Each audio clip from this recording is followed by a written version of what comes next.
Hello, everyone. Welcome to Adventures in Good Health, a weekly podcast where we explore natural approaches to the good life. And in that, I'm talking about good health. I am your host and aspiring herb geek, David Maloof. Today, our deep dive topic is sleep deprivation, a condition where we don't get enough sleep that our bodies require. And it's a condition that many people have come to accept, some even brag about. So let's explore sleep deprivation, what it is, how it affects our bodies, and some of the natural approaches we can take to mitigate the condition. This podcast is sponsored by Dr. Tates Herbal Tinctures and Tonics. And while we will mention the tonics if they are relevant to the conversation, this podcast is not an infomercial. We are discussing a wide range of topics, but I wanted you to know who is sponsoring the show. Let's get started. I am joined by naturalist, master herbalist, nutritionist, detox specialist, lifestyle consultant, author, and diplomat of integrated medicine, with over half a century of herbal medicine experience, Dr. Stephen Tates. Dr. Tates, thank you for joining our podcast today. Thank you for inviting me. It is my pleasure. So, Doctor, let's go ahead and get started. Today's deep dive is on sleep deprivation. Yes. That affects a lot of people. Yes. What are your thoughts? First, we've talked about water consumption. We've talked about constipation. We've talked about a number of things that affects our body. Nothing affects our body in a more devastating way than sleep deprivation. And give an example. Sleep deprivation all by itself will affect the immune system and weaken the immune system. So everything else you try to do is just not going to work. Some of the other things is like, just say, for example, physically, I have no reason for high blood pressure or heart condition. I'm eating right. I'm not doing any fried foods. I got a plant-based diet. I'm a poster child for doing everything that I need to do, but I'm sleep deprived. Sleep deprivation all by itself, which is an oxymoron, but all by itself will cause my blood pressure over time to become elevated. Also will contribute to me having a heart condition and potentially a heart attack from sleep deprivation all by itself. By itself. Yeah. I mean, that's how much it weakens the immune system and affects the body. But it also will contribute to memory, concentration problems, cognitive ability to process information. If you're a diabetic, or you don't have high cholesterol and you sleep deprived, the problem will get worse. If you're sleep deprived, it can also contribute again all by itself to elevating the glucose or sugar levels, which then will contribute to diabetic kind of condition. It throws the chemical hormone balance off in the body. It contributes to erectile dysfunction. That's right. Y'all heard me. ED. It can contribute to fertility problems. We're talking sleep deprivation. Okay? We're not talking about, dehydration. We're not talking about constipation. We're talking about not getting that good quality sleep. Okay? And you can look this up, and some of the top 10 things is sleep deprivation. Long-term sleep deprivation will cause. It's just phenomenal. It's just, off the chain. But the number one thing is that when you sleep deprived, over the years, it weakens your immune system. If your immune system's weakened, then everything else you try is not going to work. So, like, I'll have this list. Priorities 1, 2, 3, 4, 5. What is most important? Was the second most important? Was the third most important? Mm-hmm. But I don't go 1, 2, 3, 4, 5. I go 1A, 1B, 1C, 1D. 1B might be water. 1C might be constipation. 1D might be exercise. One E might be something else, but 1A is sleep deprivation. So I'm going to tell you a quick story. Mm-hmm. I knew someone many years ago at work, Mm-hmm.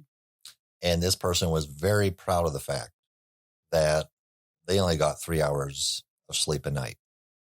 And, they were brilliant. They were intellectually very, very intelligent, but they were struggling at their work. I mean, everybody could see it. I mean, and obviously there were some health issues there. And yet he took it as a point of pride that he only needed 3 hours of sleep. But he was clearly making these mental mistakes at work. There were some health issues. Is it that some people, they just get so used to living off a small amount of sleep that they've convinced themselves that that's all they need? That's part of the answer. But there's contributing factors to the fact that they're only capable of sleeping 3 hours. And it's not like they made a decision that I'm only going to sleep 3 hours and I'm fine. They lied to themselves. Okay. Because they only could get 3 hours. There's several levels of sleep deprivation. I'm going to run through them quickly. One, basically, you can't get any sleep. Second one is go to sleep for a while, you wake up, can't get back to sleep. That's probably him with the 3 hours. Okay? Right. Then there's some people that will sleep, wake up, sleep, wake up, sleep, wake up all night long. Okay? Then there are those that sleep all night, wake up, and is and exhausted. And actually, I wouldn't call that sleep. I would call that being unconscious. Okay. It's like Mike Tyson came up and knocked him up over the head and knocked him out, so that they're unconscious. Then there's the more dangerous one where people will sleep, get up, believe that they had that good night's sleep. Yeah, I'm refreshed. I had a good night's sleep. People tell me that at the time. But then they hit a wall like 11 o'clock in the morning or 2, 3 o'clock in the afternoon because they thought they rested, but they woke up and they were living on what I call hyper or adrenal energy. Got to get up, got to go to work, got to do this, got to do that.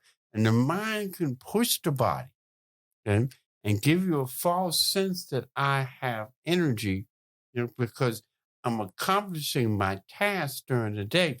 But that's not real energy. That's more like hyper energy, which also tends to weaken the system and strip the body, which makes you vulnerable to all kinds of issues, especially in the environment we live in, because if your immune system's down, you're subject to viral infections, atmospheric infections. You're vulnerable to so many things because your immune system is shot. And so the body has no ability to protect itself, which means that over time, your white blood cells, your red blood cells are weakening. Circulation is getting sluggish, bowels are getting sluggish, because you're sleep deprived.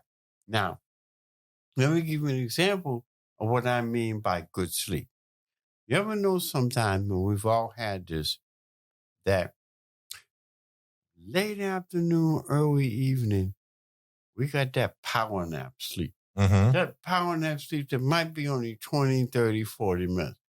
Now, a couple of weeks ago, I had that power nap sleep because I had been up a couple of days writing and doing some stuff. I went to sleep. I didn't plan it, but I was in a deep sleep. Phone rang. Always does. Yes. Somebody calls or wakes you up and you're upset because, man, I wish I could get this kind of sleep at night for night. And the phone rang. I didn't answer. I had this rare time that I was able to actually go back into a deep sleep, which was like rare. The phone rang again. And I picked it up because now I'm really awake. I said, you just called me? Yeah, but I forgot to leave you a message. I'll call you back. I was in a deep sleep. Somebody better be dying right now, because I was in a good sleep. I'm sorry, go back to sleep. Well, it's too late now. But that deep sleep, when you get it, you wake up. The first thing is like, where am I? Then after that, you're like, is it morning or is it evening? Okay. Then you're like, what am I supposed to have done? That's the kind of sleep you want to have at a minimum of 4 hours a night, maybe 5. And when you're not sure if it's day or night, that means that your mind was resting and sleep along with the body. What about dreaming?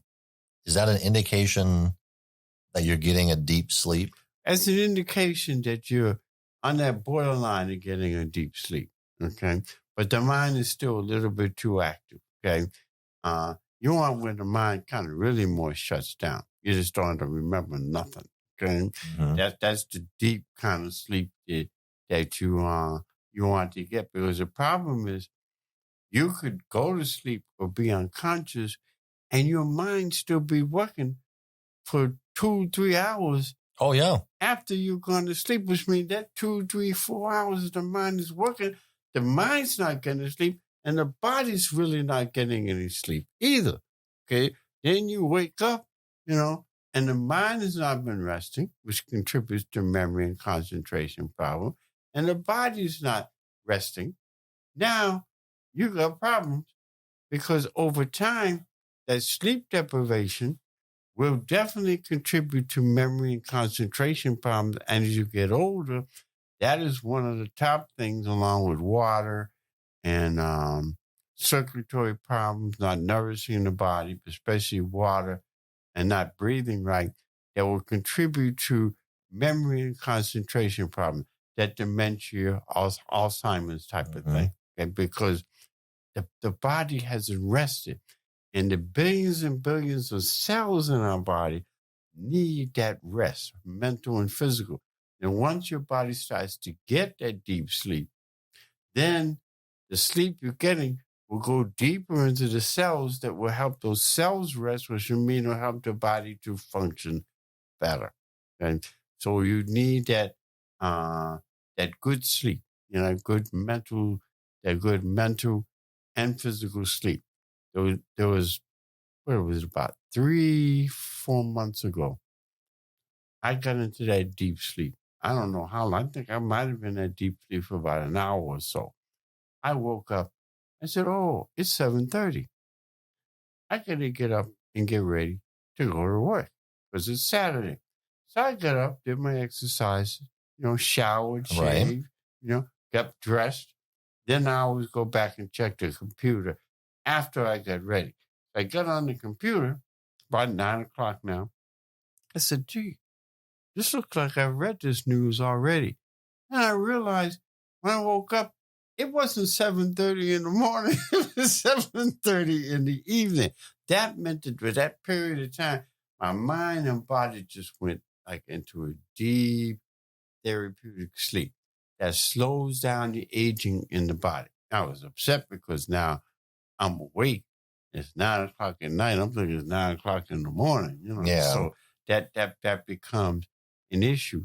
But people should look that up and recognize that, because that not having that means that the amount of water you drink, the food you're eating, all the other things that you're doing and taking out might be working, but not working as effectively because you don't have that good, deep sleep.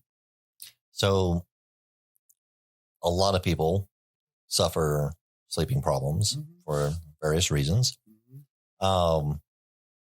We talked about one of the previous podcasts, how you can go to a pharmacy or a grocery store and find a whole row of medicines for constipation. You can do the exact same thing for sleep aids. And some of these sleep aids, there's historical issues with those type of medicines, and some people may get some help from other types. But for this podcast, where we're talking natural approaches to good health, how do you, or how would a person, anyone in our audience, what are some of the things that they can do to help them get better, deeper sleep? But one, not staying up really, really late. Okay. Okay, that can help. Okay, getting a schedule. Okay. A second thing is no lights in the bedroom. No night lights, nothing like that in the bedroom. Okay. Helps the glands like the pituitary and pineal to rest, which will help you start to get that deep sleep. Okay. Or even face eye masks. Or an eye mask. Because if you're on an airplane, and I know that I'll try to sleep on an airplane, it's hard to do.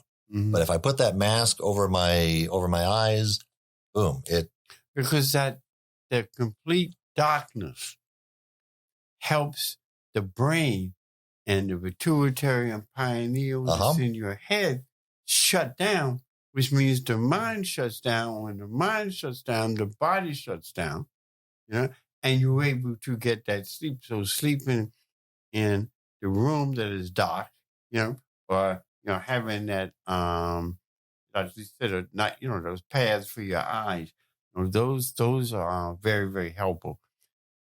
Exercising, on a regular basis, and learning how to do abdominal breathing or breathing techniques to increase the oxygen to the cells. Abdominal breathing, bringing it from the diaphragm. I don't think that's on our list of podcasts right now. We can add it. Yeah, you can add that, because that's a whole nother thing because you're increasing the oxygen. Now, people say, well, how does that help? But when you learn how to breathe right, because most people do shallow breathing because they're raising their chest and breathing. You're breathing from the navel area. When you're breathing from the navel area, you get several times more oxygen to your lungs. From your lungs to your heart, from your heart to the blood. And that extra oxygen calms down the glands in your body. The thyroid, the pituitary, the pineal, your adrenal gland. It helps them calm and settle as you're learning how to do the abdominal breathing.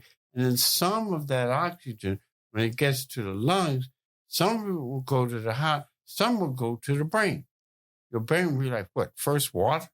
Never get oxygen? What are you trying to do? I got CMOS going too and all this other kind of stuff. Your brain and body will be like, huh? So now, and another thing, just to touch on breathing is another important part, is that we all heard that the heart's the primary pump for the body. Right. But the heart's not the primary pump. The heart's the secondary pump. The lungs are the primary pump. I can regulate my heart rate by the way I breathe, good or bad. If I'm stressed out, my heart rate goes up. And what do people tend to tell you at that point?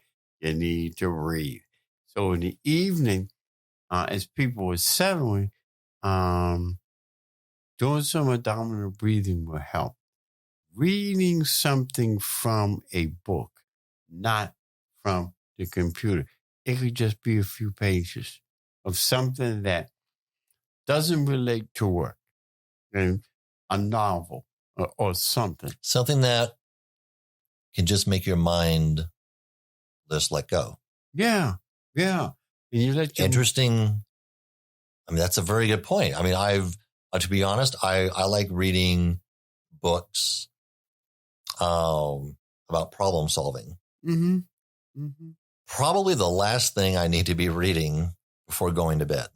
Yeah, because because your brain's trying to solve the problem while you sleep because that's what you left the brain with. And an example of that is how many times people have left, they were watching TV, a horror thing, Friday the 13th, part 57 or whatever. Okay. And you turn it off, and then Freddy Krueger is chasing you in the dreams or something else is happening. Your brain's not relaxing, okay? Soft music to relax to, is therapeutic. Settling the body, doing some breathing, all these things have far more effect than the sleep aids that put your body to sleep but do not relax the mind. You mentioned sleeping and breathing. Mm-hmm.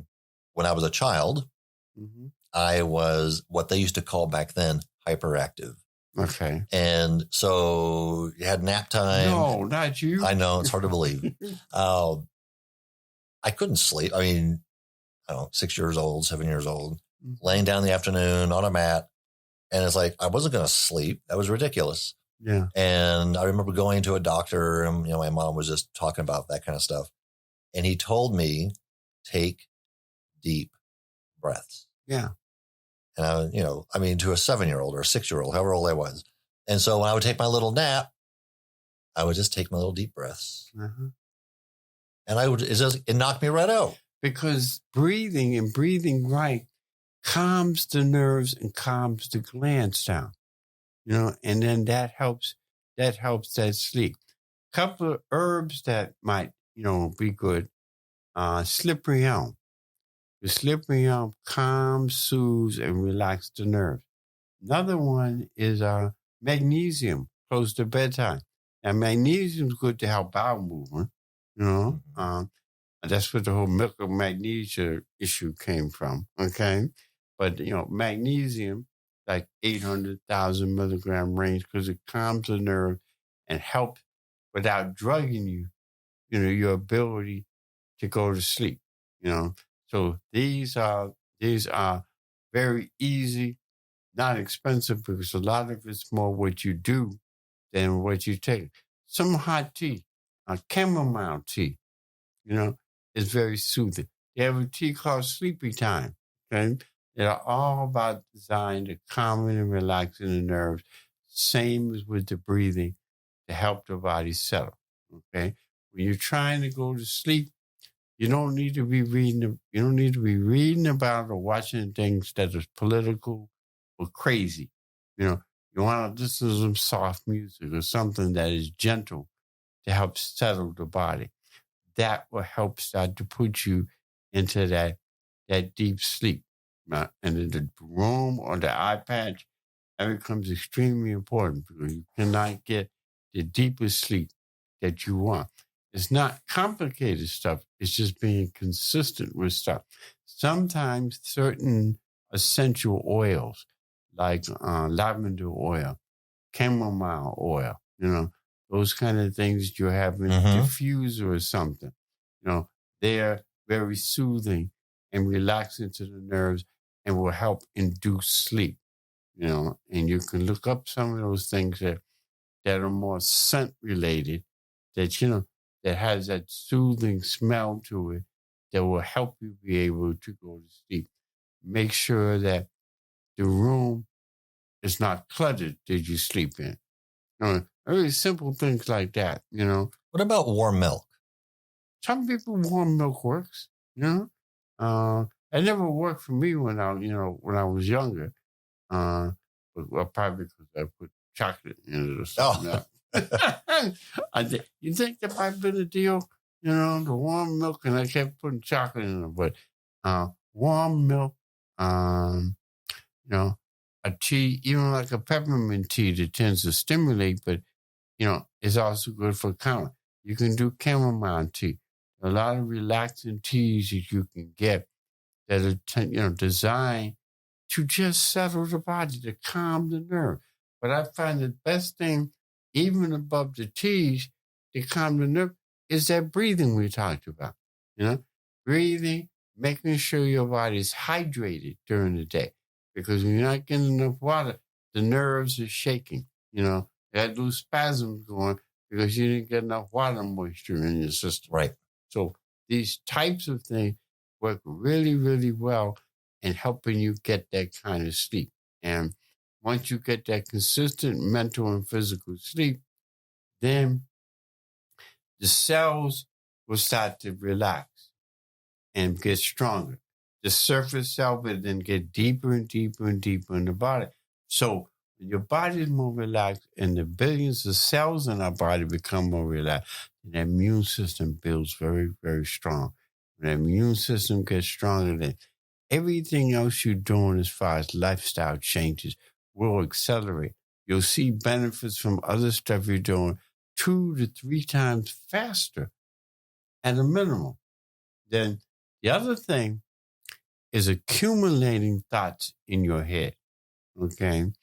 You You got to keep up on the news, okay, because a lot of stuff happening. Mm-hmm. But it's like, if there's a major floods, I was just looking at some news things and people call me and says, there's 10 different countries that have massive floods going on at the same time. And it's never happened before. And I'll say, wow, that's too bad. But then I won't read the whole story. All I needed was the caption. I didn't need to go into a deep dive in all the individual information.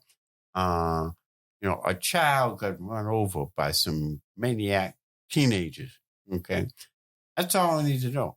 I don't need to read all of the detail, because when I read the details, that information goes into my nervous system, and then it's going to be difficult for me to go to sleep. I'll pray for, people in this situation, but then I let it go. When I want to keep up on the news and I'm in front of the TV, I tend to turn it down, because there's going to be captions. So all you need to do is read the caption.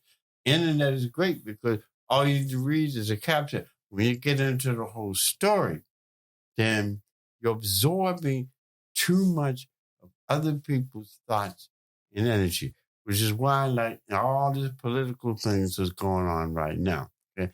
People are just totally absorbed at the edge of their seat. It could get people wound up. It gets people wound up. Now you're sleep deprived, okay? And then you're wound up and stressed. Then you become angry. Then when you become angry, that affects your sleep. Then when you want to hurt somebody, that's dangerous, but then that affects your sleep as well. I mean, so, and sometimes you have to examine stuff. I'm dealing with health issues. So if there's something happening, I need to study it.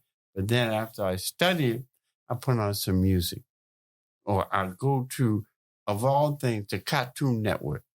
I don't mean that violent cartoons, Right. It was one night, and it was just it felt like a full moon. The bats came out of the belfry, driving home, just everything. And I'll turn on the Animal Channel.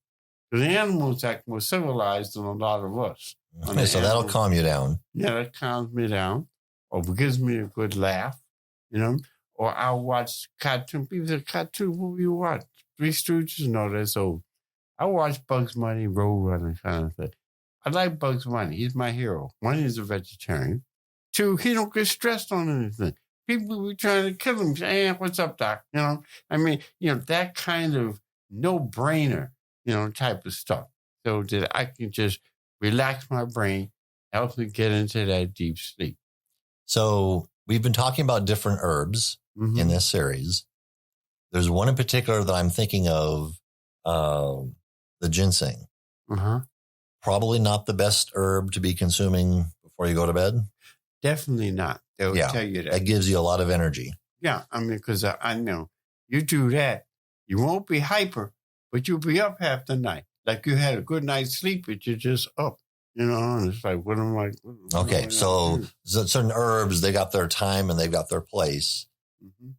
Anything else that our audience would want to stay away from as they start getting into that evening time? Nothing with caffeine. Nothing with sugar. Caffeine, sugar, overly fried foods, really, hot pepper kind of spices. Not necessarily cayenne, but jalapeno peppers or any of that kind of stimulating stuff will keep the body racing, and it becomes difficult for you to get into that deep sleep. Okay. Well, Doc, you've given us a lot to sleep on. Yeah, I like that. Okay. I promise I'm not well care to keep my bad jokes. No. To a limit. That was a good one, So, yeah. So, Doctor, how can people reach you? Okay, the best way to reach me is 404-943-1171. And they should mention that they heard me on the podcast, because then I can put one and one together to come up with 11 or 2. Okay. And if they reach your voicemail, just leave a message. Then leave a detailed message, and then name and their phone number. And when they mention that they heard heard me on our podcast, and then that gives extra consideration, extra attention, because I know there's somebody that, if they're on the podcast, I know that they took notes and they're really interested in making changes. They're doing their research. They're doing their research. Excellent. So they call me and they mention that, and they get that extra benefits, extra time, because now I'm talking to somebody I know just not just curious. They're really trying to do They're serious. They're serious. That's the word. They're serious. Doctor, thank you very much for joining us today. Thank you. And now a quick word about our sponsor, Dr. Tates Herbal Tinctures and Tonics. Dr. Tates all-natural herbal formulas, which are the true definition of herbal tonics, have been available for over 20 years. These specially formulated herbal tonics are designed to help cleanse, heal, rebuild, and revitalize your body, which will help improve your overall health. Dr. Tates offers the Herbal Blood Tonic, Dox Detox, Herbal Fat Burner, Herbal Female Tonic, and Herbal Male Tonic. If you would like to learn more about the tonics and where to pick up your bottle, call 404-459-8696 or visit drtates.online. That's drtates.online. All links and contact information is available in the podcast and YouTube descriptions. That does it for this episode of Adventures in Good Health. We would like to hear from you regarding this podcast and any suggestions you have for future podcasts. You can reach us at Facebook, Instagram, and YouTube. Please subscribe and leave a rating or a review. Until next week, this is David Malouf exploring natural approaches to good health.